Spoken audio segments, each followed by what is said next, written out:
da Semana Espírita da Unicamp, que é uma promoção do Grupo de Estudos Espíritas da Unicamp.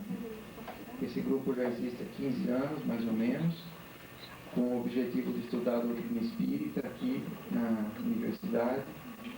E nós nos reunimos toda quinta-feira, às 12h15, nessa mesma sala. As reuniões são abertas, então todos estão convidados a participar, né? Nós temos sempre um texto que é definido com antecedência, né, para os nossos estudos, e atualmente se trata do Livro dos Espíritos, de Allan Kardec. Essa Semana Espírita, que se iniciou ontem, prossegue hoje com a contribuição do professor Cosme Massi, da Unesp de Marília. Amanhã contaremos com a presença do professor José Carlos Sintra, da USP de São Carlos, que nos falará sobre o tema Existe o Destino? Na quinta-feira, Dona Terezinha de Oliveira, do Centro Espírita Allan Kardec, nos falará sobre o Espiritismo, sua origem, o que é e suas práticas. E, encerrando a semana, na sexta-feira, outra colaboradora desse mesmo Centro Espírita, a Maria Aparecida Matei, tratará do tema A Felicidade Não É Deste Mundo. Então, todos estão convidados para participar do prosseguimento da Semana Espírita. Como vocês podem ver pela faixa, nós também vamos estar promovendo de 6 a 11 de novembro a Feira do Livro Espírita, que terá lugar nos restaurantes 1 e 2 durante o horário de almoço. Então, também todos poderão vir para olhar os livros, conversar, trocar ideias conosco e ajudar também, se for possível, né? Eu gostaria de agradecer mais uma vez à administração da Unicamp por nos ter possibilitado a realização deste evento nessa sala, assim como das feiras do livro nos restaurantes.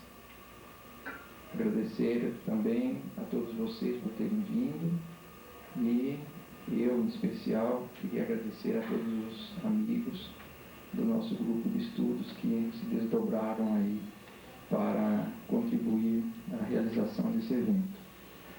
E, finalmente, agradecer hoje, em especial, ao Cosme, né, que nos dá a alegria de sua presença aqui, e ele vai falar sobre um tema que foi tratado por Allan Kardec no livro Obras Póstumas, e que Cosme deu o título Viveremos Após a Morte. O Cosme é professor e chefe do Departamento de Filosofia da Universidade Estadual Paulista, na cidade de Marília, onde ele contribui também de forma bastante intensa com o movimento espírita. Ele já contribui no movimento espírita de várias formas, desde o tempo em que morava em sua cidade natal, que é Três Rios, no estado do Rio de Janeiro. O Cosme se formou em física, fez mestrado e doutorado aqui na Unicamp em Lógica e Filosofia da Ciência. Ele tem divulgado a doutrina espírita através da palavra em inúmeras cidades do nosso país, sempre com esse espírito que nos é tão caro, né, de trazer uma análise detalhada dos textos básicos, dos conceitos básicos da doutrina espírita. Então é com muita alegria que nós passamos a palavra a ele agora.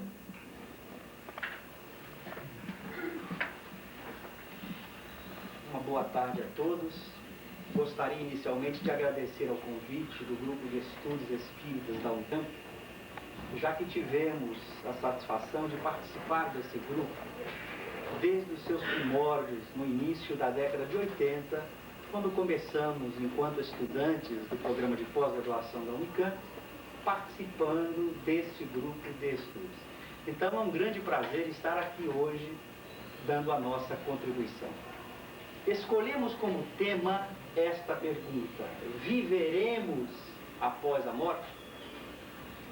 Esta indagação, ela é muito importante em todas as épocas da humanidade.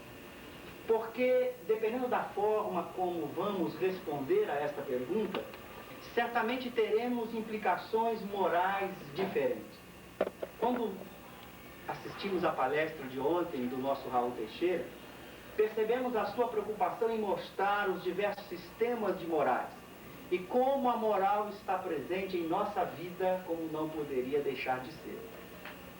Quando procuraremos responder a essa questão, viveremos após a morte, de certa forma tenderemos a mostrar que esta resposta, ou as respostas possíveis a essa questão, terá implicações nas diversas concepções de morais ou de moral que a gente possa formular. Todo o nosso estudo será baseado num texto de Allan Kardec, para aqueles que desejarem, depois em casa, aprofundarem os seus estudos. Este texto foi publicado na obra intitulada Obras Póstumas, de 1890, e o texto se intitula As 5 Alternativas da Humanidade. Faço essa citação de início para que não tenha que ficar fazendo citações durante a nossa exposição. Tudo aquilo que utilizaremos hoje, em termos de transparência, será exatamente extraído deste texto de Allan Kardec. Viveremos então após a morte? Eis uma das questões mais importantes que a humanidade tem procurado formular. Eu vou utilizar a transparência para facilitar a nossa visualização da temática. Viveremos após a morte? Kardec apresenta a seguinte afirmativa que merece bastante reflexão. Viveremos ou não viveremos, findo esse grande dia? Não há meio termo, é uma questão de vida e de morte. É a suprema alternativa. Depois, para discutirmos essa questão, escolhemos a seguinte sistemática. Dependendo da forma como vamos apresentar as nossas respostas a essa indagação, se nós apresentarmos uma resposta negativa, não viveremos após a morte, e nós faremos a exposição dessa resposta e suas implicações e suas consequências morais. No entanto, se dermos uma resposta positiva, viveremos após a morte, esta resposta deverá ser completada com resposta a duas outras questões. Se havemos de viver, como viveremos após a morte? E em que condições viremos a encontrar-nos? São duas perguntas muito importantes, porque os diversos sistemas filosóficos e religiosos que apareceram na história da humanidade, que responderam afirmativamente a essa questão, dizendo que viveremos após a morte, vão variar um pelo outro, terão variações de acordo com as respostas que darão a essas duas outras indagações. Como viveremos e de que forma podemos nos encontrar após a morte. Procuraremos traçar um panorama geral das diversas respostas que foram apresentadas a essas questões, encerrando a nossa exposição com a resposta espírita. Qual é a resposta que a filosofia espírita dá para esta questão? Kardec, nesse brilhante artigo, ele vai sintetizar todas as respostas que foram dadas para essas questões em 5 grandes sistemas. Por isso ele chamou o artigo de As 5 Alternativas da Humanidade. O primeiro sistema, materialismo, e um outro sistema chamado espiritualismo, que ele vai dividir em 5 grandes grupos que procuraram dar respostas diferentes para essas questões. Esta sua divisão, ou esta nossa divisão em 2 grandes grupos é óbvia, porque nós teríamos aqui uma concepção de materialismo que considera o homem exatamente aquilo que ele é, dado as condições que a ciência apresenta. O ser que pensa, que reflete, é apenas o corpo físico. Não há uma outra coisa além da vida material. Então essa seria uma concepção geral de materialismo, independente da concepção de matéria. Não estamos aqui preocupados em dar uma caracterização de matéria. Mas em geral o materialismo considera que a realidade única é esta realidade que percebemos com os nossos sentidos. O homem nada mais é do que o seu corpo físico, o seu pensamento nada mais é do que um produto das suas funções cerebrais. Por outro lado, nós temos concepções espiritualistas, que procuram apresentar alguns ingredientes diferentes. Há concepções espiritualistas que, além de achar que o homem é matéria, existe um Deus fora da matéria, um Criador de todas as coisas. E há concepções espiritualistas que, além de acharem que há um Deus, postulam também a existência no homem de alguma coisa que sobrevive à morte, algo que permanece após a morte do corpo. Então dividimos as correntes do pensamento nessas duas grandes correntes, entendendo por espiritualismo a versão que acrescenta Deus, ou então que acrescenta, além disso, ou acrescenta apenas um elemento inteligente sobrevivendo à morte do corpo. Então vamos examinar essas 5 concepções e como elas respondem às questões que nós formulamos.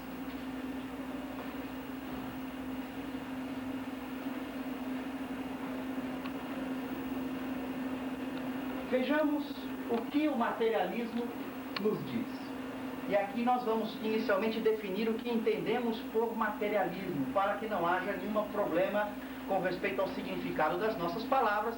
Certamente alguns filósofos, algumas pessoas preocupadas com a questão poderão ter uma concepção diferente. Estamos chamando aqui por materialismo uma doutrina que conceba o homem da seguinte maneira: que a inteligência do homem é uma propriedade da matéria, nasce e morre com o organismo. O homem nada é antes nem depois da vida corporal. Então esta é a concepção de materialismo que estamos tomando. Nós nascemos no momento preciso em que a concepção se fez e morremos quando a morte toma conta de nós. Não há nada antes nem nada depois. Eu comecei a pensar a partir do momento em que me formei no seio materno e desapareço enquanto ser consciente e pensante com a morte. Então não há nenhuma preocupação ou não há mesmo nada a perguntar acerca do antes e do depois, porque não há antes, não há depois.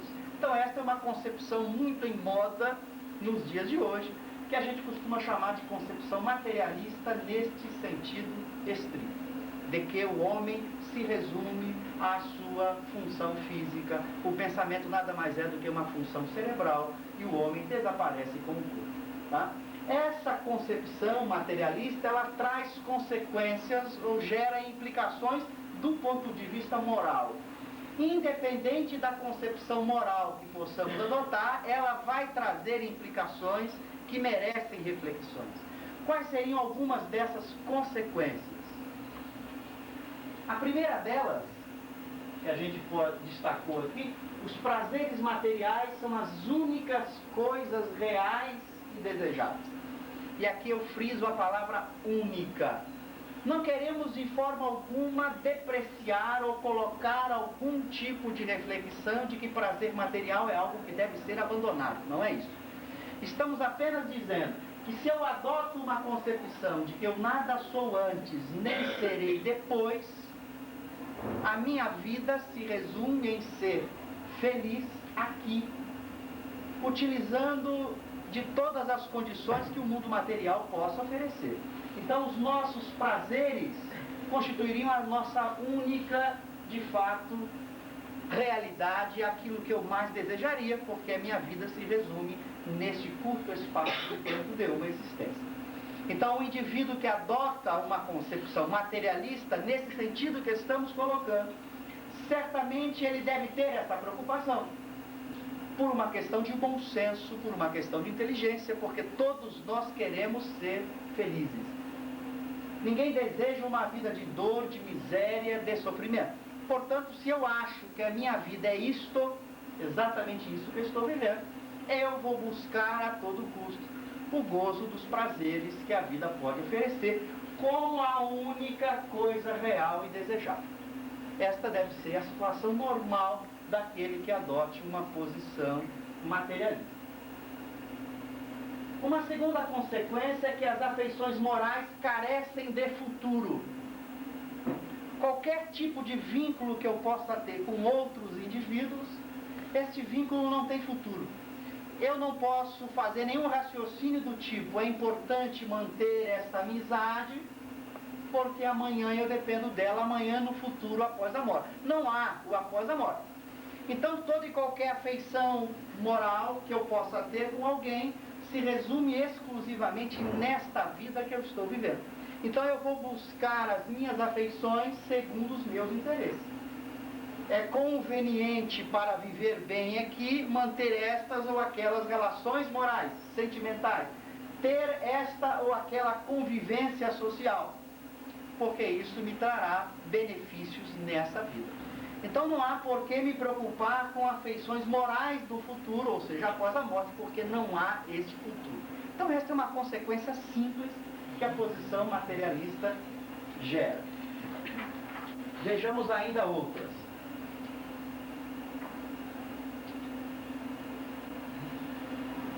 Inútil qualquer constrangimento para vencer os maus pendores. Por que é inútil com qualquer constrangimento? Ora, se a minha vida se resume nesta vida e eu devo buscar os prazeres como a realidade última, por que que eu vou me impor certas restrições, certos constrangimentos, na esperança de vencer maus pendores, tendências que, de alguma forma de moral, se considera ruim? Por que eu vou me preocupar com isso, uma vez que a minha vida se resume nesses poucos anos de existência? E eu devo buscar o prazer. Então não há nenhuma utilidade em me preocupar, olha, eu vou me conter diante de determinadas situações, eu devo me comportar melhor assim ou assado, se isto não gera nenhuma consequência para o futuro, porque não tem consequência nenhuma, porque não tem futuro. Estupidez sacrificar o bem-estar por causa dos outros. A estupidez por uma questão muito simples. Se eu busco o bem-estar como realização última, por que que eu vou sacrificá-lo a benefício dos outros? Seria um raciocínio absolutamente ilógico do indivíduo que acredita que a realização última é o seu prazer, é a sua felicidade, porque ele vai sacrificá-lo a benefício dos outros, uma vez que ele não tem nenhum ganho com respeito a isso.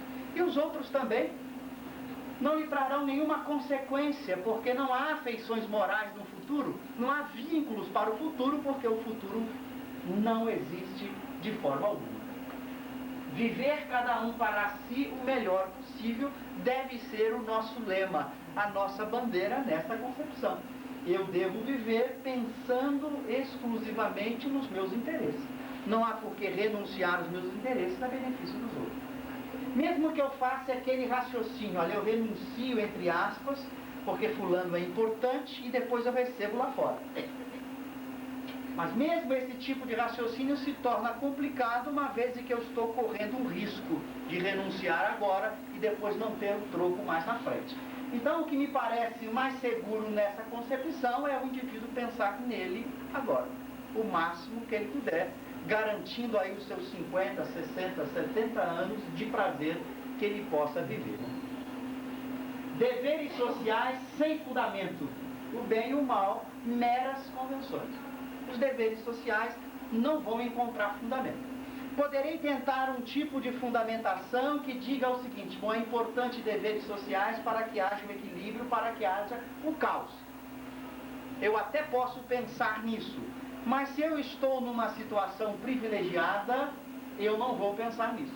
Eu poderia pensar em manutenção de deveres no momento de crise, em que eu perceba que estou perdendo espaço, que de alguma forma eu posso sofrer com a miséria ou com o sofrimento alheio. Aí eu posso criar situações paliativas, atenuantes, para que essa miséria não me incomode. Mas, em geral, eu não vou encontrar um fundamento para o dever social, a não ser o fundamento de que, se esse dever for para mim, ótimo.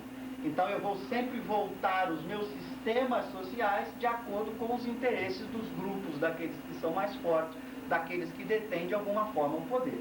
Então não vamos encontrar um fundamento maior para os deveres sociais. E o bem e o mal são meras convenções, porque não, a questão do bem e o mal perde totalmente o significado. Porque o que é bem e o que é mal nesse contexto, uma vez que eu estou apenas buscando o meu prazer, a minha felicidade.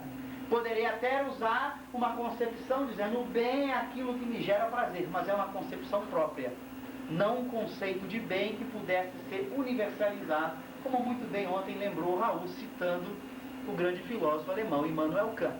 Eu não poderia universalizar, porque universalizar significa dividir o meu prazer, e eu não quero fazer essa divisão do meu prazer, eu quero manter-me o mais feliz possível. Como é que eu vou colocar um freio social?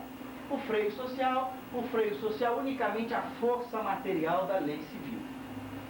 Se eu quero impedir abuso, eu vou ter que ter uma lei civil que faça impedimento.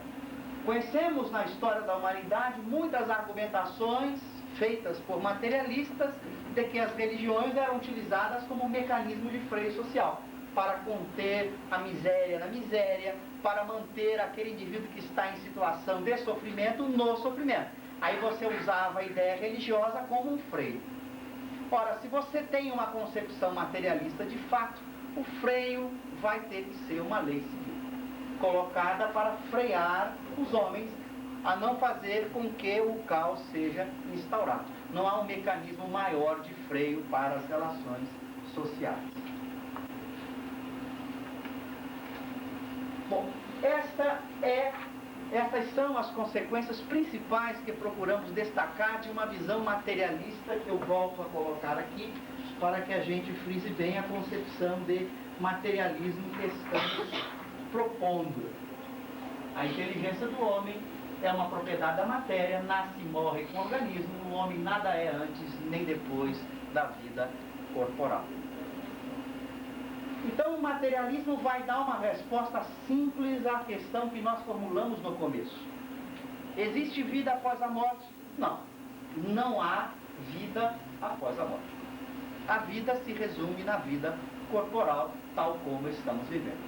E como consequências procuramos mostrar as principais que achamos importantes para serem refletidas.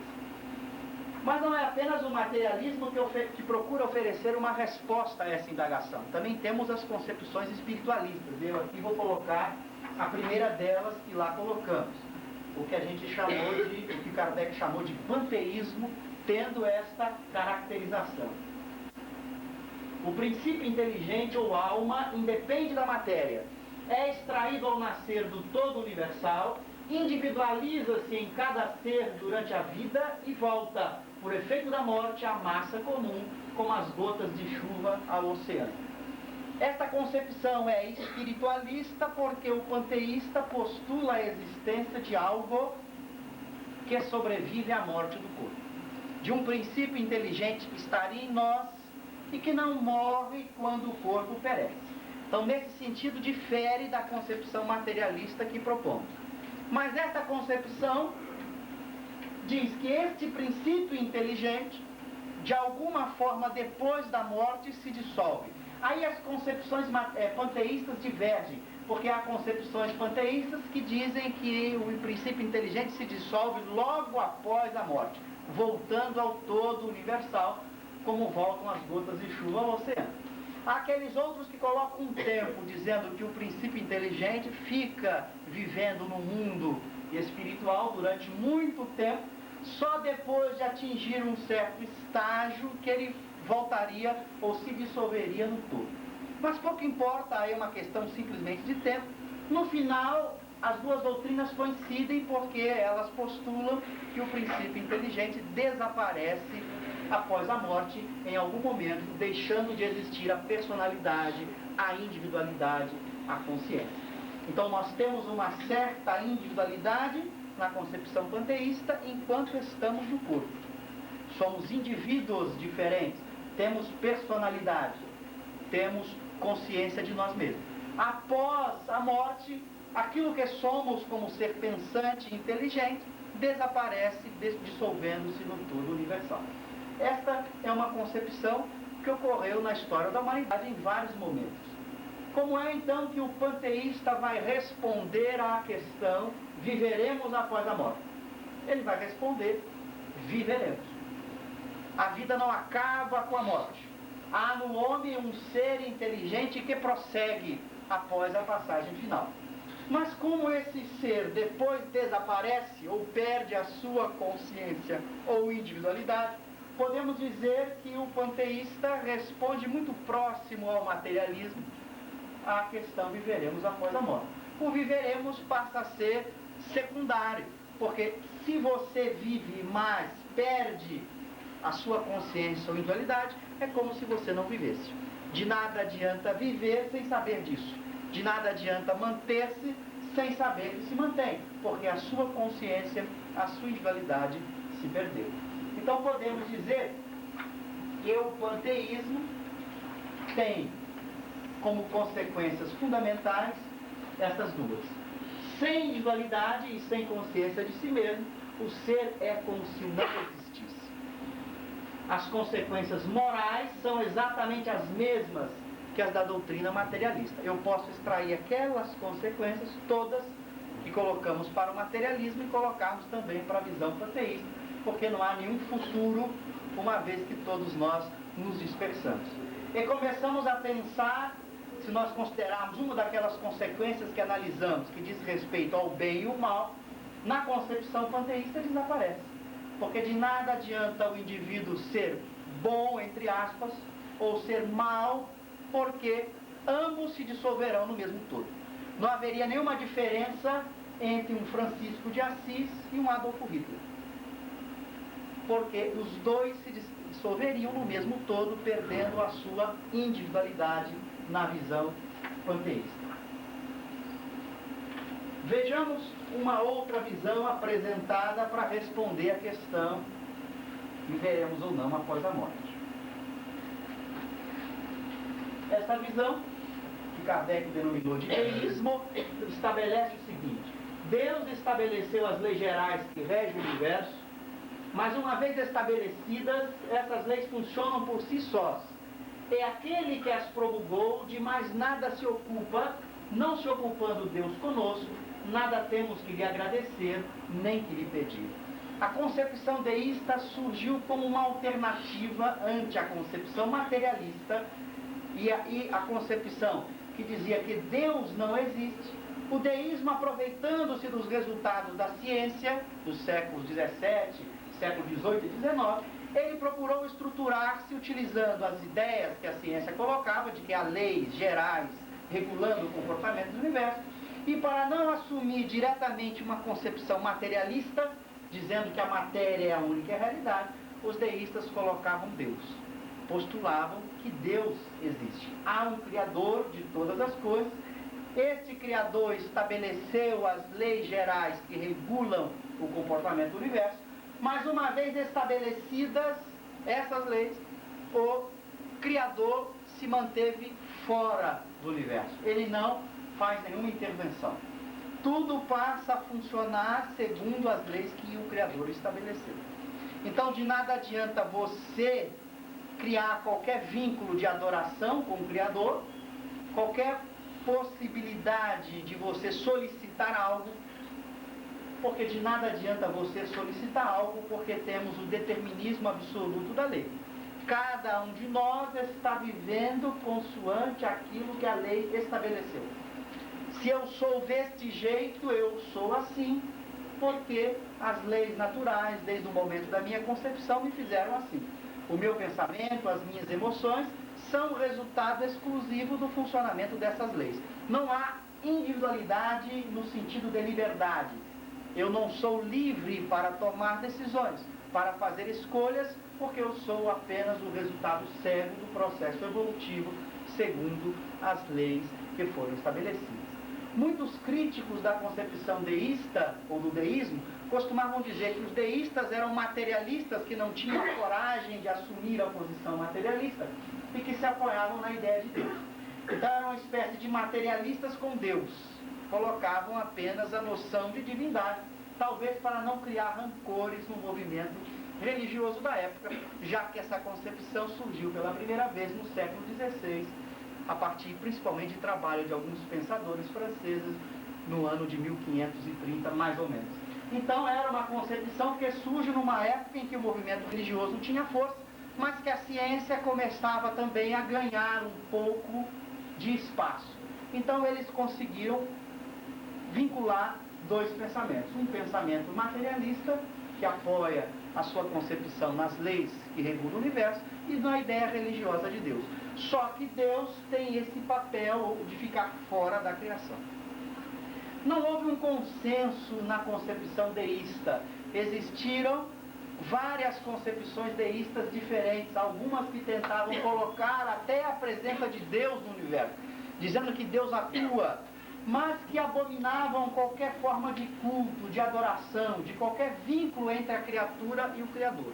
Havia uma espécie de providência divina, mas que não poderia atender da maneira como as religiões colocavam. Então a concepção deísta sofreu muitas variações. Em geral, podemos dizer o seguinte, como consequência fundamental dessa concepção: Deus pré-ordenou, predeterminou todos os eventos ou acontecimentos que ocorrem no universo. Está tudo previamente estabelecido.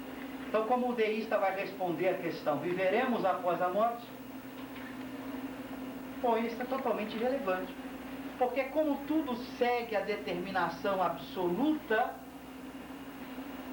se eu adoto uma concepção de alma, mesmo que esta alma sobreviva, ela nada mais faz do que seguindo a determinação das leis. Nós seríamos meras peças neste jogo absoluto de como as leis funcionam. Então é irrelevante. Tem deístas que acham que a vida termina com o corpo. Acham que as leis funcionam e que o indivíduo morre com a morte do corpo físico. Aqueles outros que tentam amenizar colocando a alma, mas mantêm a posição de completa falta ou ausência de liberdade. Não há, portanto, necessidade de vínculo moral, porque a moral pressupõe liberdade, pressupõe escolha, e não haveria escolha neste processo, porque tudo estaria previamente determinado. Agora abordaremos a nossa terceira doutrina espiritualista, que vai procurar responder a questão. Kardec a denominou de dogmatismo, e a gente vai definir esse dogmatismo. O que ele pensa acerca do homem? A alma, independente da matéria, é criada por ocasião do nascimento do ser. Sobrevive e conserva a individualidade após a morte. Desde esse momento, tem irrevogavelmente determinada a sua sorte. Nulos lhe são quaisquer processos ulteriores. Ela será, pois, por toda a eternidade, intelectual e moralmente o que era durante a vida, sendo os maus condenados a castigos perpétuos e irremessíveis no inferno, os bons recompensados com a visão de Deus e a contemplação perene do céu. Aí está um resumo dos pontos fundamentais daquilo que Kardec chamou concepção dogmática, que está presente em várias correntes do pensamento religioso da humanidade. Então é uma concepção espiritualista? É, porque ela postula a existência no homem de uma alma, de um ser inteligente. E diz mais, que esse ser inteligente foi criado no momento em que o corpo é criado. No momento em que começa a formação do ser vivo no útero materno, naquele momento Deus criaria a alma e vincularia a alma àquela criança que há de nascer. Esta alma não morre com a morte do corpo, ela sobreviveria na concepção dogmática. Morreu o corpo, a alma prossegue. De que forma então ela prossegue? Como ela vive? Desde esse momento, quer dizer, após, tem irrevogavelmente determinada a sua morte, a sua sorte. Nulos lhe são quaisquer processos ulteriores. No momento em que a alma é criada, em que nasce no corpo físico, ela já tem determinada a sua sorte futura. Porque todo o seu futuro estará determinado por aquela vida que ela vai viver. Se ela se comportar bem, consoante o código de moral estabelecida pela concepção religiosa que adota essa postura, ela terá garantido um paraíso após a morte, um lugar de felicidade e de ventura. Se ela se comportar mal, consoante esse mesmo código de moral, ela terá garantida a sua vida para todo e sempre numa região de sofrimento ou de dores. Então a sua eternidade estará determinada por uma vida única, por um processo de existência. Então podemos dizer que nessa concepção, se o indivíduo viver 100 anos muito bem, ele terá por toda a eternidade a felicidade. Se nesses 100 anos ele escorregar, não cumprir as determinações morais, ele terá por toda a eternidade uma vida de sofrimento no inferno ou em algum lugar de completa dor e sofrimento para ele. Tá? Então, esta concepção não gera possibilidade de alteração no futuro.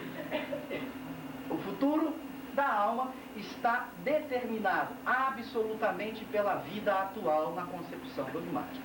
Não adianta depois que o sujeito vive 100 anos no sistema mal ou na maldade postulada pela moral da concepção religiosa, não adianta depois que ele morre ele arrepender-se, ele botar a mão na cabeça, eu não devia ter vivido assim, quero viver diferente, não tem jeito. A sorte futura está completamente traçada por esta existência. Então cabe a cada um viver bem neste momento na concepção dogmática, porque não lhe será dado chance de alteração. Então vamos ver as consequências que esse tipo de concepção traz.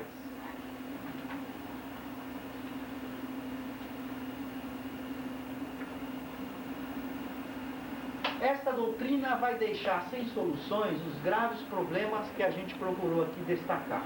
O primeiro deles é o seguinte: de onde vêm as disposições inatas, intelectuais e morais que fazem com que homens nasçam bons ou maus, inteligentes ou idiotas? Não adianta eu buscar resposta materialista, porque essa concepção é uma concepção espiritualista, que diz que quem pensa, quem sente, quem tem as faculdades morais e intelectuais é a alma. Porque o materialista vai dar uma resposta para essa questão, dizendo que isso tem a ver com o código genético, etc., com a herança genética e por aí afora. Mas nós estamos numa concepção dogmática que diz que quem tem as faculdades morais e intelectuais é a alma. Então, como é que eu vou explicar as disposições inatas, intelectuais e morais que a gente encontra nas crianças? Ora, se é a alma que as possui, a minha explicação vai ter que caminhar dizendo, bom, foi Deus que deu estas disposições inatas. Porque eu não posso fazer apelo ao material ou genético, então eu teria que apelar para Deus. Como foi Deus que criou a alma naquele momento, eu seria obrigado a dizer, foi Deus que deu essas disposições quando as almas nasceram. Claro que isso vai gerar um problema gravíssimo para a concepção dogmática, porque uma vez que ela aceita Deus e ela aceita Deus como perfeito, como justo, ela vai ter o problema de explicar como é que Deus justo fez um indivíduo mais inteligente que outro, deu uma alma mais condições do que outra. Será que quando eu nasci ele me deu uma alma desse jeito e falou assim, aquele lá vai ter que ser careca mesmo, não tem saída, então eu só posso me lamentar pela escolha que ele fez. Então eu não teria escapatória, eu teria que culpar Deus pela escolha daquilo que eu sou, pelas faculdades que eu possuo. Tá? Então esse é um grave problema para a concepção dogmática. Como é que ela vai explicar as ideias inatas, as predisposições morais das crianças? A segunda é a seguinte: se a vida está determinada na concepção dogmática, a vida futura, pela vida presente, pelo bem ou o mal que eu faça na atualidade, como é que eu vou responder essa indagação? Qual a sorte das crianças que morrem em tenridade? Porque vão elas para uma vida bem-aventurada, sem o trabalho a que outros ficaram sujeitos durante longos anos? Porque são recompensadas sem terem podido fazer o bem, ou são privadas de uma felicidade perfeita sem terem feito o mal? A origem desse problema está no fato de que, quando a concepção dogmática é apresentada, fixando a sorte futura na vida atual, dizendo o homem vai para o céu se viver bem, vai para o inferno se viver mal, essa concepção havia inicialmente esquecido das crianças que morrem no seio materno. Bom, como é que eu faço com as crianças que viveram 1 mês, 2 meses, que não tiveram tempo de fazer o bem nem fazer o mal? A concepção dogmática postulou um lugar, um limbo, um lugar para onde deveriam ir as almas das crianças que morressem em eternidade.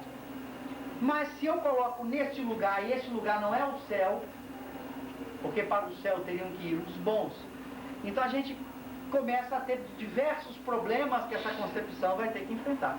O primeiro é porque essa criança, que não teve tempo de fazer o bem, foi colocada num lugar diferente. Porque ela não foi direto para o céu, porque não fez o mal. Porque essa situação intermediária para essas crianças? Então esse é um problema que essa concepção vai ter que explicar. Vamos ver alguns mais. Qual a sorte dos cretinos e dos idiotas que não têm consciência de seus atos? Bom, se eu coloquei as crianças numa região, eu vou ter que pensar o que vou fazer com os cretinos, com os idiotas. Com aqueles indivíduos que não têm controle sobre a própria vontade, ou que dispõem de muitos poucos recursos para viverem com liberdade, para decidirem o que fazer. Para onde iriam essas pessoas na concepção dogmática? Esse é um problema grave que ela terá que responder. Onde a justiça das misérias e das enfermidades de nascença, uma vez que não resultam de nenhum ato da vida presente? Porque o indivíduo, nesta concepção, a alma recebeu aquele corpo com aquela deficiência física. Quando nós olhamos duas almas sendo colocadas por Deus no momento do nascimento, aquele que recebeu um corpo completamente defeituoso poderia queixar-se: por que o Senhor me colocou aqui? Por que não me colocou naquele outro corpo? Então a concepção dogmática vai ter que explicar como pode haver justiça se é Deus que escolhe os corpos. Bom, mas alguém poderia dizer: mas se Deus escolhe, Ele sabe o que está fazendo, então a escolha é bem feita. Tudo bem, mas e a sorte futura? Se eu coloquei uma alma no corpo de uma criança que vive numa sociedade de criminosos, que desde cedo é educada pelos pais na criminalidade como uma única saída para a vida, para a existência, a chance de que essa criança escolha um caminho diferente são muito pequenas. Então essa criança, ao ser mandada para o inferno, essa alma poderá com certeza reclamar: olha, eu fui para o inferno porque fui colocado numa situação que necessariamente me obrigaria a ir para o inferno, porque eu não tive escolha do ambiente, do pai, da família, do momento social em que fui colocado. Então a concepção dogmática vai ter que responder a essas indagações. Como entender a justiça de Deus neste processo? Continuamos mais ainda. Qual a sorte dos selvagens e de todos os que forçosamente morrem em estado de inferioridade moral, em que foram colocados pela natureza mesma, se não lhes é dado progredirem ulteriormente? É a mesma questão dos idiotas agora para os selvagens ou para qualquer pessoa que foi colocada numa situação que ela não teve culpa nenhuma. Ela foi colocada naquela sociedade e, portanto, ela não é responsável por tudo aquilo que ela recebeu. Tá? Então, o dogmático vai ter que responder. E uma outra questão: por que cria Deus umas almas mais favorecidas do que outras? Porque tudo leva a crer, dentro da concepção dogmática, e só há uma forma de tentar explicar o processo. Quer dizer que Deus cria almas diferentes, dando faculdades diferentes, colocando em condições diferentes. E a pergunta é: por que Deus faz isso? Talvez eu pudesse dizer: bom, Ele faz isso porque Ele quer fazer, o problema dele, é uma questão para Ele responder. Sei, mas é muito fácil quando eu estou numa situação boa. Se eu nasci com um corpo bonito, belo, saudável, se eu nasci numa casa equilibrada socialmente, de famílias de grandes recursos, que me colocaram numa boa escola, se eu recebi tudo aquilo que a sociedade considera como digno, então para mim é uma beleza dizer: não, Deus fez tudo muito bonitinho. Agora vamos dizer isso para o indivíduo que nasceu sem um membro, com um problema qualquer físico, vivendo numa sociedade miserável. E eu quero ver como é que ele vai pensar acerca da questão. E se a gente remeter a questão para Deus, se ele vai ficar contente com isso. Ele vai dizer: por que Deus me colocou nessa situação? O que eu tinha de diferente na hora que Ele fez a escolha? Por que me escolheu como sendo aquele premiado que deveria vir desse corpo? E por que escolheu o outro para vir num corpo absolutamente belo, numa situação privilegiada? Então vai ser um problema grave para a concepção dogmática. Agora entraremos na concepção espírita. Como é que o espiritismo responde à indagação? Viveremos após a morte. E como é que o espiritismo vai procurar responder a todas essas questões que aqui foram colocadas? Vejamos.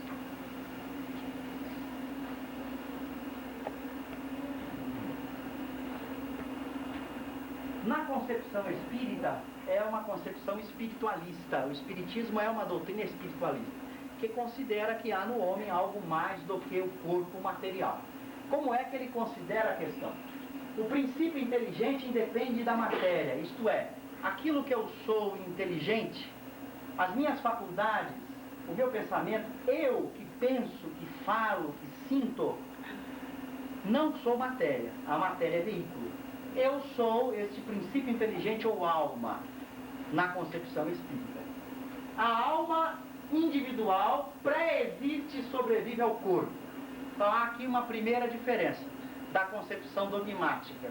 A alma pré-existe, ela não foi criada no momento em que o corpo surgiu. Ela foi criada antes do nascimento do corpo. E além do mais, ela não morre após a morte. Ela permanece depois da morte do corpo. O ponto de partida ou de origem é o mesmo para todas as almas. Isto para responder ao critério de injustiça divina. Todas as almas tiveram o mesmo ponto de partida. Não foram criadas umas mais privilegiadas ou beneficiadas do que outras. Todas tiveram uma mesma origem. Só que a origem não foi no momento em que o corpo surgiu. Porque senão eu teria o problema da injustiça, como a concepção dogmática tem que enfrentar. Sem exceção, todas são criadas simples, ignorantes e sujeitas a progresso indefinido. Então todas foram criadas na simplicidade e na ignorância, sujeitas a um progresso indefinido. Nada de criaturas privilegiadas e mais favorecidas do que outras. Não pode haver nesse contexto criaturas privilegiadas. Todas têm que ter o mesmo tratamento. Então esta concepção vai ter que explicar as diferenças sociais, as diferenças físicas, todos os problemas do mundo terão que ser explicados por essa concepção.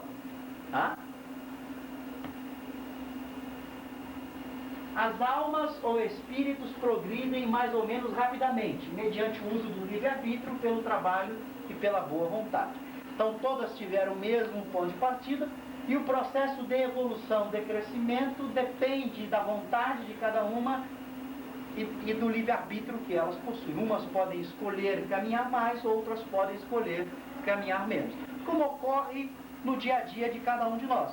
Nós podemos fazer certas escolhas, enquanto outros fazem escolhas diferentes.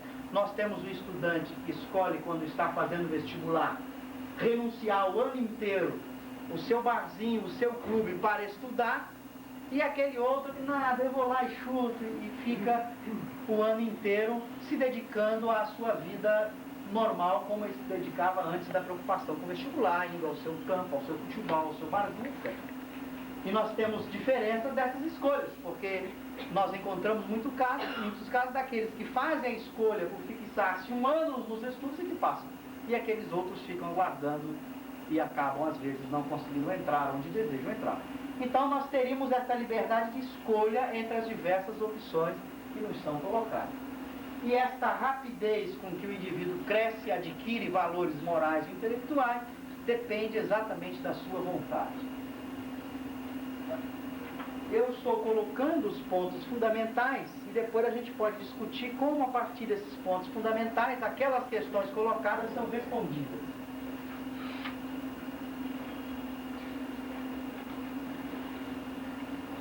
A vida espiritual é a vida normal. Isso significa que a vida do espírito é a vida normal. A vida material é uma vida transitória. No sentido de que, na medida em que o indivíduo avança no seu processo, ele pode cada vez mais utilizar-se de matérias diferentes, deixando o mundo material como um estágio temporário, passageiro de sua existência. A vida normal é a vida do espírito, que pode passar muito mais tempo como espírito do que vinculado ao corpo. Nós vivemos às vezes 50, 70 anos no corpo físico, mas podemos viver fora do corpo físico milhares de anos. A vida normal é a vida fora do corpo. A vida no corpo, ela tem o seu papel, o seu objetivo e ocorre durante um certo período de tempo, que é muito longo, é claro, mas um tempo que diante da eternidade é um período curto, não é o período máximo. Se nós imaginarmos o espírito vivendo para sempre, a vida no corpo gasta um certo tempo. Ora, esse certo tempo, que pode ser, por exemplo, de bilhões de anos, não representa nada perto da eternidade ou da infinitude do tempo que ele terá que viver para frente a sua vida normal como espírito.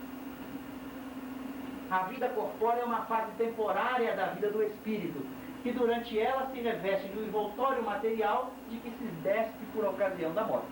Então o corpo nada mais é do que uma ferramenta de trabalho na concepção espírita, de um envoltório material, de que o espírito, quando chega o momento da morte, perde, se despe desse envoltório, permanecendo a sua vida espiritual.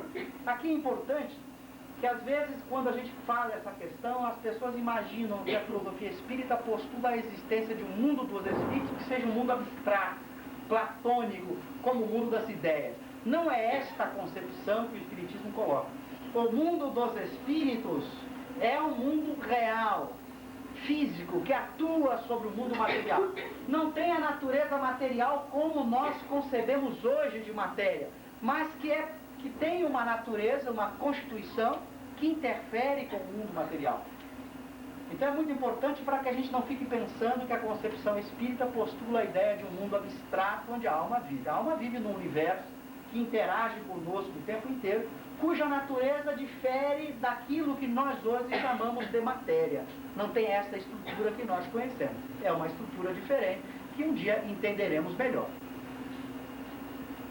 O espírito progride no estado corporal e no estado espiritual. O estado corporal é necessário ao espírito até que haja galgado um certo grau de perfeição.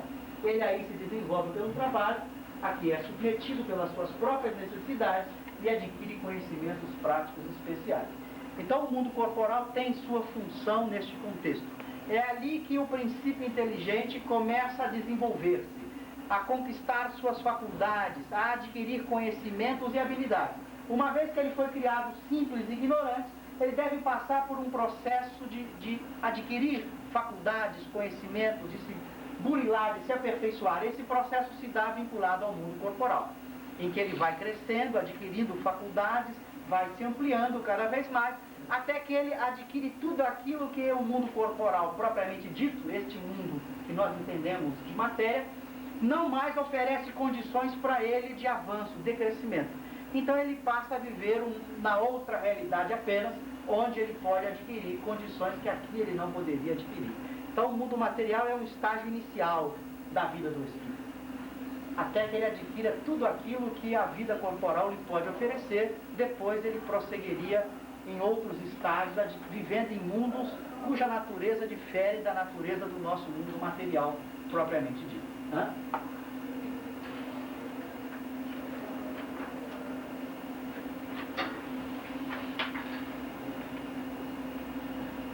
Sendo insuficiente uma só existência corporal para que adquira todas as perfeições, retoma um corpo tantas vezes quantas lhe forem necessárias, e de cada vez encarna com o progresso que haja realizado em suas existências precedentes e na vida espiritual. Então aqui está estabelecido o princípio que a gente chama de pluralidade das existências da alma. Uma vez que eu tenho que sofrer um processo de evolução no mundo material, eu vou viver várias vezes. E cada vez que volto com aquilo que adquiri, não começo do zero. Isso explica as diferenças individuais nas faculdades, as chamadas ideias inatas, capacidades de cada um, as vocações, as tendências. As nossas tendências de hoje, as nossas vocações, habilidades, são resultado daquilo que adquirimos em vidas anteriores. Então nós somos hoje o resultado de tudo aquilo que fomos desde o início da criação, somado com as limitações impostas pelo corpo físico, que pode apresentar dificuldades na expressão das faculdades, como a gente vai encontrar em vários estudos feitos no século XIX, magnetizando criaturas idiotas, criaturas que não tinham faculdades mentais, que num estado sonambúlico se mostravam lúcidas, absolutamente claras, capazes de responder a altas questões da ciência e da filosofia, mostrando que eram espíritos com faculdades e que estavam se utilizando de um veículo que bloqueava a manifestação daquelas faculdades. Então nós somos hoje o resultado de tudo aquilo que fomos, desde o momento que somos criados, mais os resultados daquilo que o corpo é capaz de bloquear. O que o corpo é capaz de bloquear vai depender de todas as nossas necessidades de progresso, daquilo que fizemos ontem, das consequências morais de nossas vidas anteriores. Então, o indivíduo que usa mal as suas faculdades intelectuais em existências passadas pode escolher utilizar-se de um corpo onde essas faculdades não estejam presentes, a fim de que ele consiga, agora, num corpo com dificuldades, escolher um caminho diferente. Esta é uma escolha que ele pode fazer. Uma vez feita essa escolha, ele vem num corpo com limitações por escolha dele, embora ele possua grandes recursos e faculdades intelectuais. Quando no mundo alcança tudo o que aí pode obter, deixa-o para ir a outros mundos, intelectual e moralmente mais adiantados, cada vez menos materiais e assim por diante até a perfeição de que é suscetível a criatura. Então ele vai vivendo diversos mundos, cada vez menos materiais, no sentido em que nós chamamos de matéria, até que ele adquira todos os conhecimentos que o mundo material possa oferecer. E ele vai vivendo diversos mundos.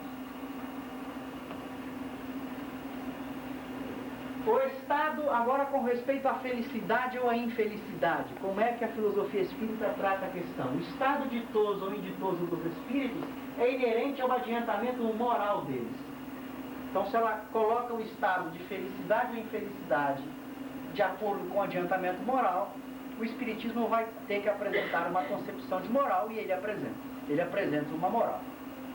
A punição que sofre é consequência do seu endurecimento no mal, de sorte que, com perseverarem no mal, eles se punem a si mesmos. Mas a porta do arrependimento nunca se fecha, isso nunca se desfecha, e eles podem, desde que o queiram, volver ao caminho do bem e efetuar com o tempo todos os progressos. Esta parte é fundamental porque ela tem muitas implicações importantes. Primeiro, ela retoma a questão do sofrimento, da punição. Não há um processo de punição divina em que Deus está punindo as criaturas que não cumpriram a moral. Nada disso. O processo de punição é de autopunição.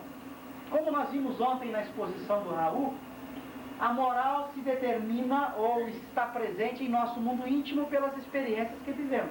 Tudo aquilo que fizemos em nossas diversas existências ficam registrados, ficam dentro da nossa estrutura espiritual, dentro de nós mesmos, e servem de parâmetros para que possamos avaliar a conduta presente.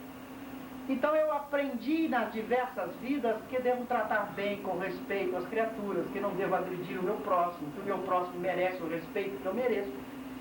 Todas as vezes que comporto diferente disso, eu sinto dentro de mim a resposta de que não agi bem.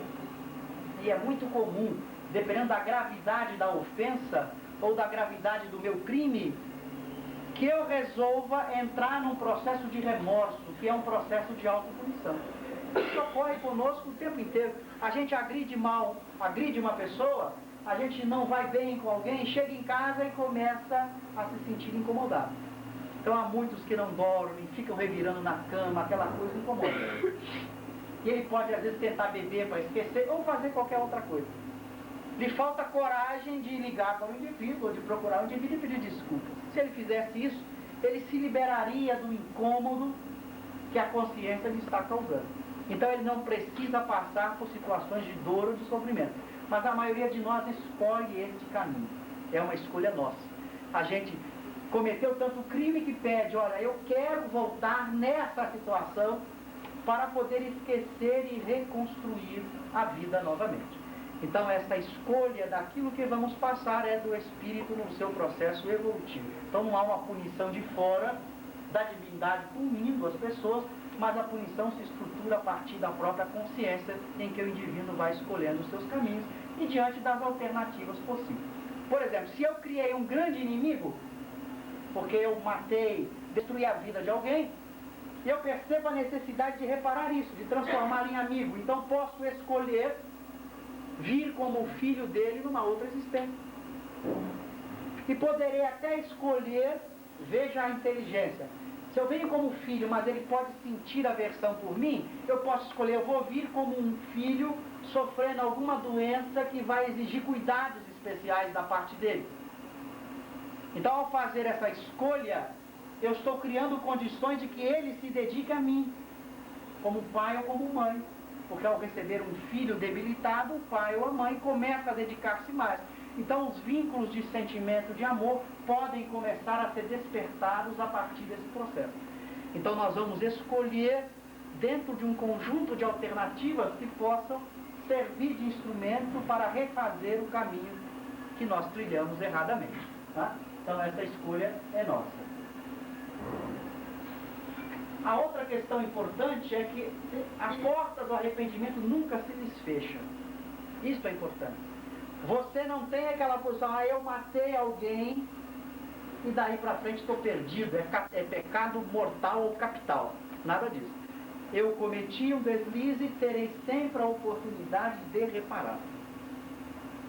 Então isto fica absolutamente claro, porque a situação de todos é caminhar para uma única situação, que é do equilíbrio, da perfeição, caminhando cada um e todos nós para o mesmo objetivo. Não há diferenças no processo. Cada um vai seguir o curso evolutivo normal, porque cada um de nós busca a felicidade, cada um de nós busca o bem-estar.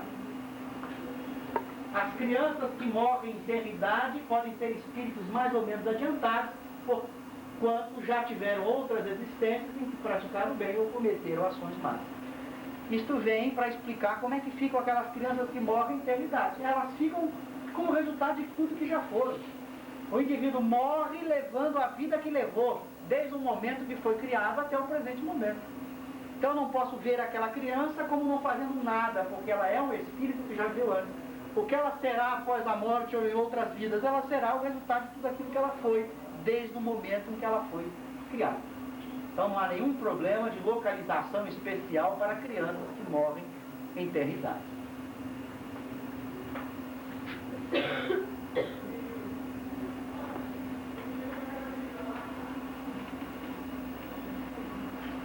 A alma dos cretinos e dos idiotas é da mesma natureza que a de qualquer outro encarnado. Possuem muitas vezes grande inteligência, como experiências feitas no século XIX e ainda podem ser feitas hoje através do processo de hipnotismo, em que você identifica em pessoas sem condições, sem faculdades mentais normais ou sem muitas condições intelectuais, durante o processo de hipnose mostrarem-se altamente inteligentes e capazes. Isso é um fato que a gente verifica em vários experimentos com hipnose.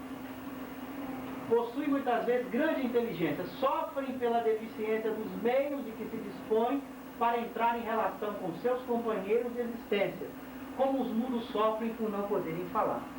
Essa é uma situação muito curiosa, porque o espírito é o detentor das faculdades, mas o corpo é o veículo de expressão. A analogia comum é a comparação do grande compositor, do grande músico, com um instrumento ruim. Por melhor que ele seja, ele não consegue executar a peça que ele tem na mente, ou a composição que ele acabara de criar. A mesma coisa se dá com um excelente carpinteiro que não dispõe das ferramentas adequadas. Então é uma situação muito interessante do espírito de um idiota, de um cretino, ter as faculdades e não conseguir expressar. E ele tem consciência disso.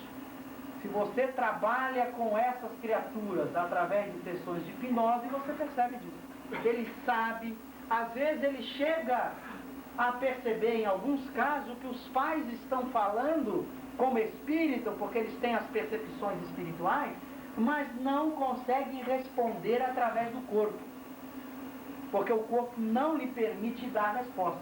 Então é uma situação de constrangimento terrível, porque ele pode em alguns momentos perceber a situação, o ambiente, tem clareza para entender o processo, mas não é capaz de exprimir a resposta, porque a expressão depende do corpo, e ele não é capaz de expressar-se através do corpo físico.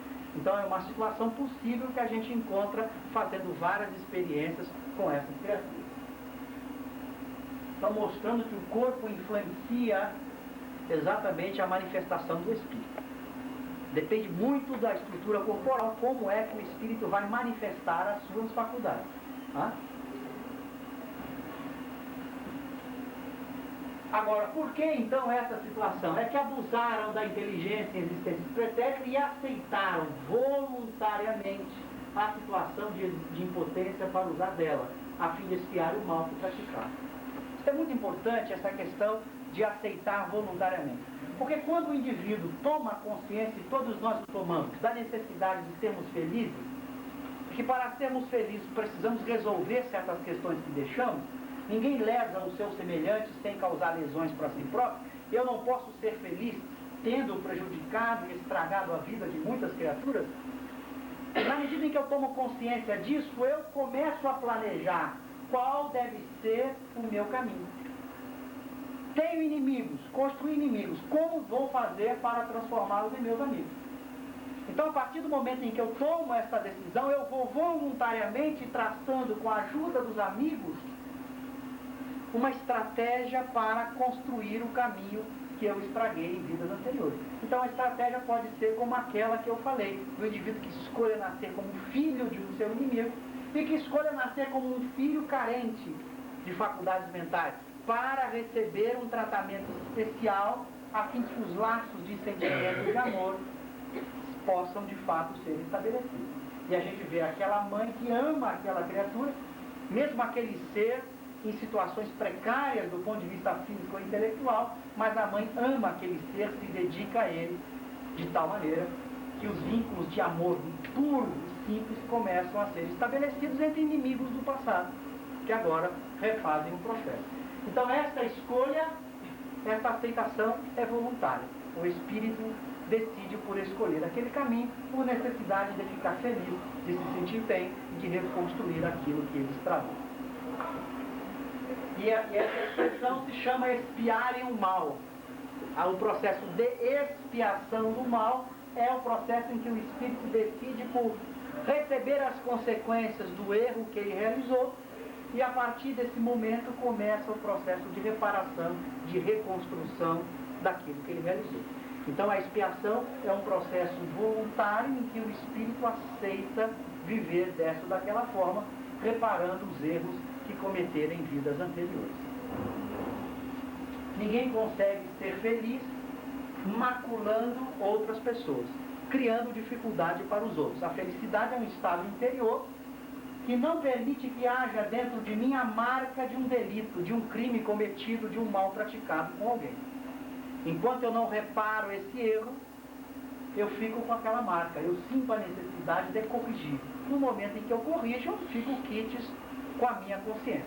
Não vai haver diferença entre o indivíduo que viveu muito bem durante todas as suas existências e que chega ao estado de equilíbrio rapidamente, e aquele outro que vive como nós, indo e voltando ou passando por estágios de muita dor e sofrimento. Não haverá diferença no final. Todos estaremos em paz, com muita felicidade, vivendo a vida que deveremos viver. Mas a diferença está na escolha desses caminhos que cada um faz de forma diferente. Eu gostaria de encerrar esta nossa exposição lembrando um aspecto fundamental que às vezes é esquecido. Nós apresentamos aqui 5 concepções: a concepção materialista, uma concepção deísta, panteísta e dogmática. E apresentamos a concepção espírita. Há uma diferença fundamental entre essas 5 concepções, não do ponto de vista do conteúdo, mas do ponto de vista como essas concepções foram elaboradas. Todas as 4 concepções, a materialista e mais as outras 3 deístas, as 3 espiritualistas, o deísmo, o dogmatismo e o panteísmo, nasceram da cabeça dos homens.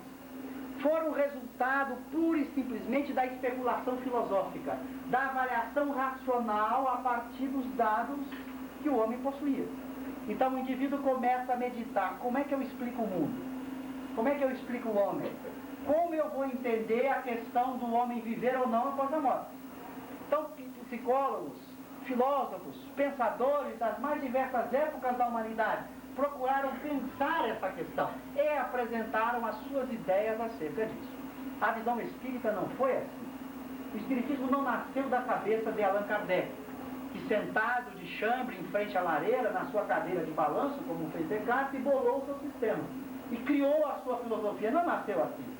Então essa é uma diferença fundamental. Como é que os fenômenos deram origem à filosofia? Isso é que é muito importante. Quando nós vamos estudar como físicos os fenômenos materiais, como é que a gente faz?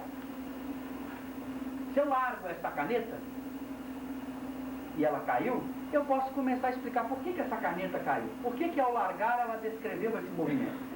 Seria ótimo se eu pudesse perguntar para a caneta, né? Vem cá, dona caneta, por que a senhora caiu, hein? O que aconteceu para você fazer esse movimento? Eu posso perguntar, não sou proibido de perguntar, ela não responde, mas eu pergunto. Como os fenômenos materiais não me respondem eles mesmos, eu crio um processo de resposta ou de pergunta coordenada, que é o que eu faço com a teoria. A teoria nada mais é do que uma tentativa minha de conversar com o fenômeno material, em que eu começo a estabelecer parâmetros para esse diálogo.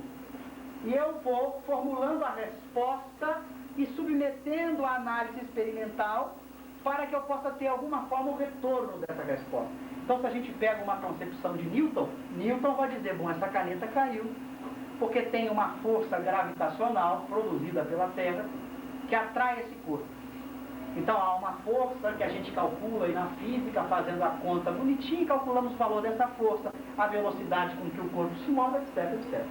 Mas se eu vou para uma concepção outra de física, eu poderia imaginar, como fizeram alguns físicos, de que não há força nenhuma puxando a caneta, mas há no espaço uma deformação do espaço em volta de um corpo de massa, e a caneta está seguindo, como na concepção aristotélica, o seu lugar natural. Ela está caminhando de acordo com a deformação produzida no espaço pelo corpo maior, pela Terra que ali está presente. Então eu poderei formular várias tentativas de explicar por que a caneta está sofrendo esse movimento ao ser largada. Então com isso eu estou fazendo ciência, nós estamos fazendo física. Mas vocês notam que todas essas propostas, elas têm muito a ver com a participação do próprio cientista que as formulou. Claro que quando a gente lê aí na literatura científica, no folclore, de que Newton, ao ver a maçã cair, formulou a lei da gravitação universal, a gente acha graça, né? Porque vocês imaginam olhar uma maçã cair e formular que a força de atração é M1 vezes M2 dividido pelo D2 ao quadrado. Olha, quem estudou física, como é que de uma maçã cair eu posso formular uma equação como aquela? Não tem cabimento. Claro que o processo de elaboração teórica é um processo muito complexo, que envolve a criação livre do cientista, que envolve questões culturais, problemas de outras ciências. É um contexto amplo que os filósofos da ciência procuram formular. Mas de uma coisa nós temos segurança, todos nós, de que há muito da criação do espírito neste processo. Há muita liberdade do indivíduo que está criando a teoria, a ponto de Einstein dizer que as teorias são livres criações da mente humana. Bom, qual a diferença com respeito à filosofia? Com a filosofia foi mais grave ainda, porque a filosofia não pode amparar-se, ou não deve, pelo menos, amparar-se nos dados da ciência. Ela deve buscar a fundamentação última através da razão, da reflexão profunda. Ela pode até utilizar-se dos fenômenos materiais, talvez de uma forma heurística, mas não buscando a fundamentação, porque a fundamentação vai estar anterior aos próprios fenômenos, porque a filosofia quer explicar os próprios fenômenos, portanto ela não vai poder apoiar-se neles para explicá-los, porque seria então um ciclo vicioso. Então no campo da filosofia a questão é mais grave, porque é necessário fazer a reflexão.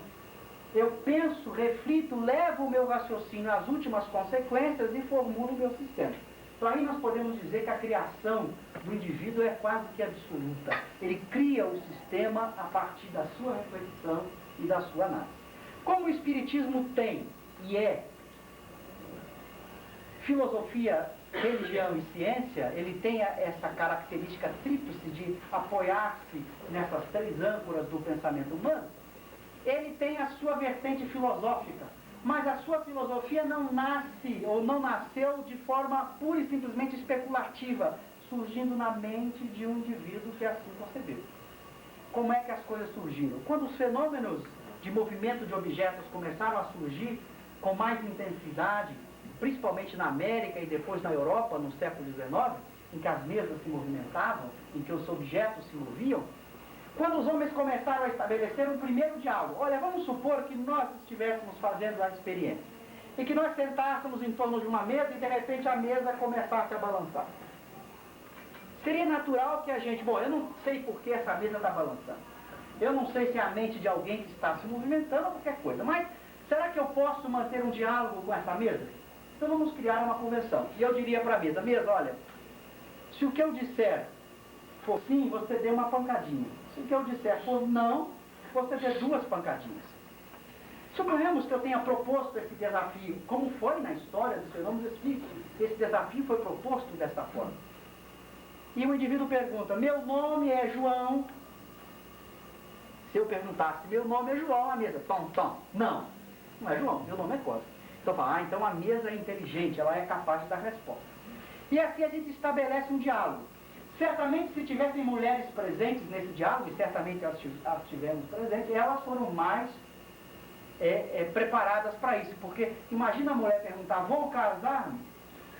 Sim, não dá, né? Quer dizer, se ela fala, se responde sim, dá uma batida, imediatamente a mulher quer saber com quem.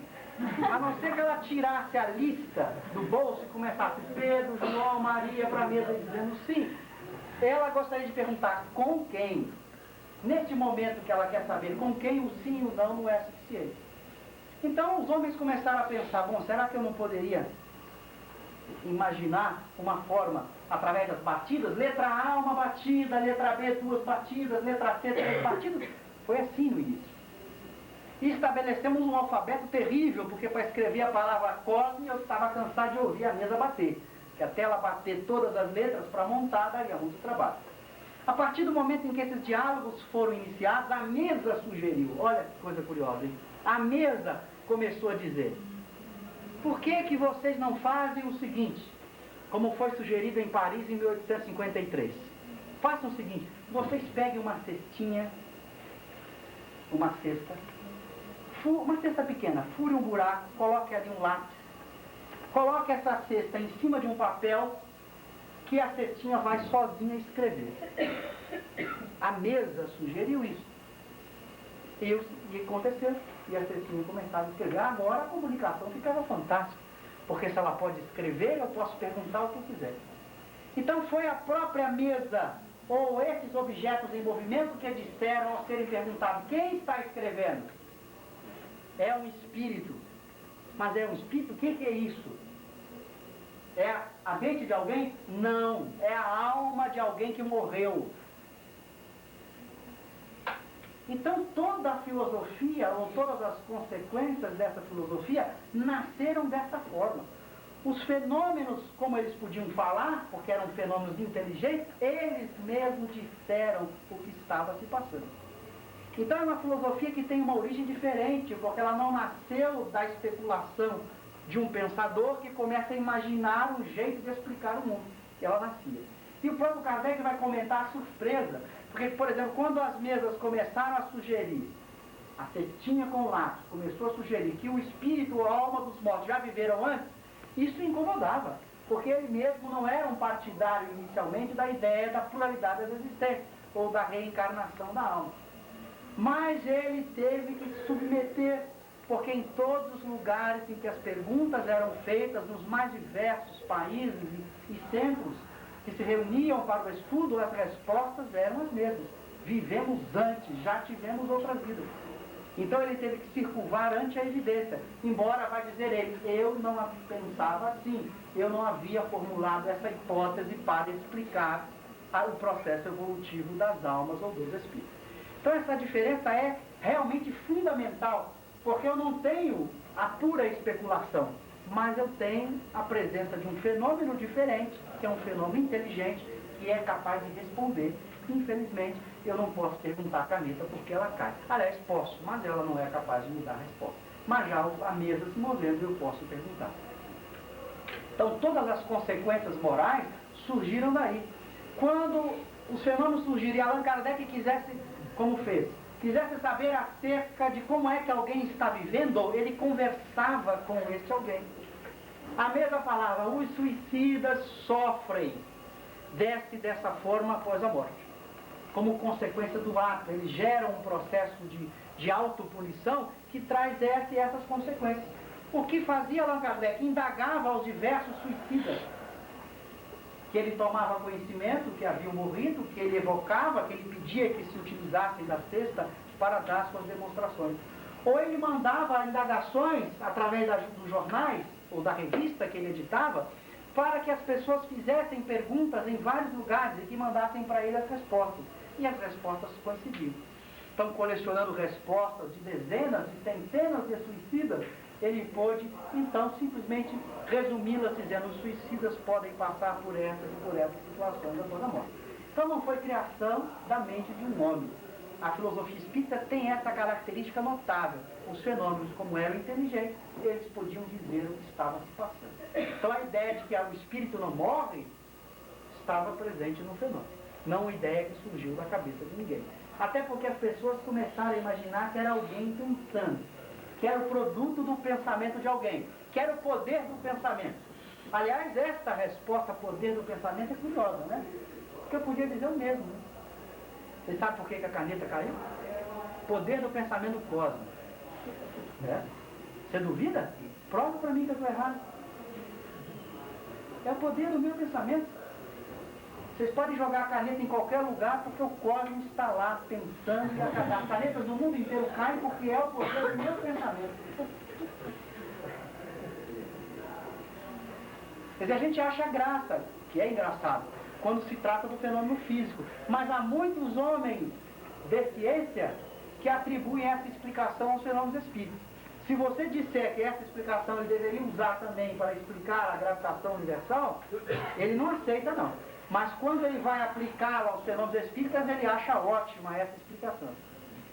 Então você nota a falta, o preconceito ante os fenômenos. Há criaturas que não se deram ao trabalho de examinar, de investigar com profundidade os fenômenos para questionar.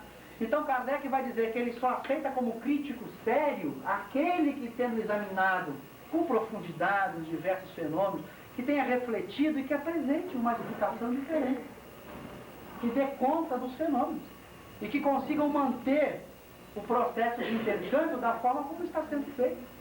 Porque foram os próprios fenômenos que apresentaram a explicação. Não nasceu da cabeça dele. Então que o indivíduo possa formular uma explicação diferente, que dê conta.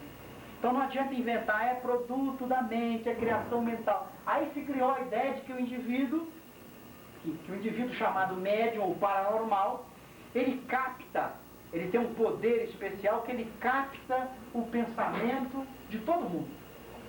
Já imaginou que explicação fantástica? O indivíduo é capaz de captar o pensamento de todo mundo e de aplicar esse pensamento no movimento dos objetos.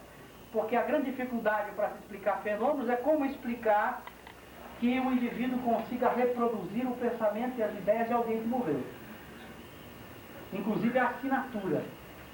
Então, para alguns vão dizer, não, isso é porque o indivíduo é especial. Ele é capaz de captar o pensamento de todos, vivos e mortos. E ele reproduz aquele pensamento ali. Ou é mais difícil a explicação do que o fenômeno, né? Agora a gente podia perguntar a esse indivíduo, explique para mim como é que um sujeito pode captar todos os pensamentos de todo mundo, já inclusive dos mortos. A explicação deve ser mais difícil do que a gente possa imaginar. Então o indivíduo não percebe que ele está propondo uma explicação mais difícil de explicar do que o próprio fenômeno. Então essa explicação é suspeita, porque eu poderia utilizá-la em todos os fenômenos físicos, sem jamais receber uma contestação, dizer que os fenômenos físicos todos são fruto do pensamento cósmico. Então amanhã, quando se tiver físico presente, quando for para o laboratório, fique sabendo que todos os fenômenos que vocês estão detectando lá é criação do meu pensamento. E se duvidem, provem o contrário. Então, nós temos que tomar muito cuidado quando entramos no terreno da especulação filosófica por si. porque as criaturas às vezes perdem os parâmetros de avaliação. E a filosofia espírita ganha força e se sustenta já há 130 e poucos anos, porque ela se mantém coerente nesse processo. Ela se mantém apoiando-se na experiência dos fenômenos. Não é criação da cabeça das pessoas, mas que quem quiser pode comprovar. Não há quem não tenha feito a experiência dos copos. Jovens que se reúnem, universitários, em torno da mesa, que fazem os copos se mover. Quantas pessoas têm feito isso? E que se perguntarem aos copos, quem é que está movendo o copo, vão receber a resposta que todo mundo recebeu há centenas de anos. Na história do pensamento humano, porque isso é antigo, que somos a alma de alguém que morreu. Essa é a resposta que você vai receber sempre que fizer a pergunta. Porque é o próprio fenômeno que vai dizer o que ele é, porque é um fenômeno inteligente. Então nós apresentamos aqui a seguinte indagação: viveremos após a morte? E mostramos 5 respostas possíveis para essa indagação. A nossa preocupação é que a gente reflita sobre essas respostas, que a gente comece a meditar sobre elas, porque elas têm implicações morais muito graves. Elas representam uma forma de conduta, uma maneira de ser. Servirão como fundamento para o meu comportamento. De acordo com a posição que eu adote, eu posso justificar para mim mesmo a conduta que tenho adotado durante muitos anos.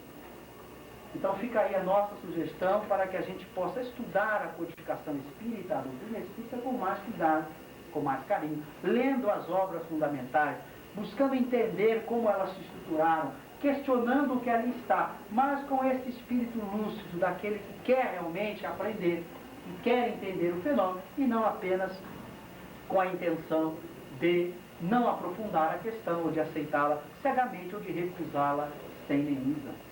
Então fica a nossa sugestão de estudo e agradeço a todos aí a atenção e a boa vontade por quase 1h30 de bate-papo. Obrigado e uma boa tarde a todos.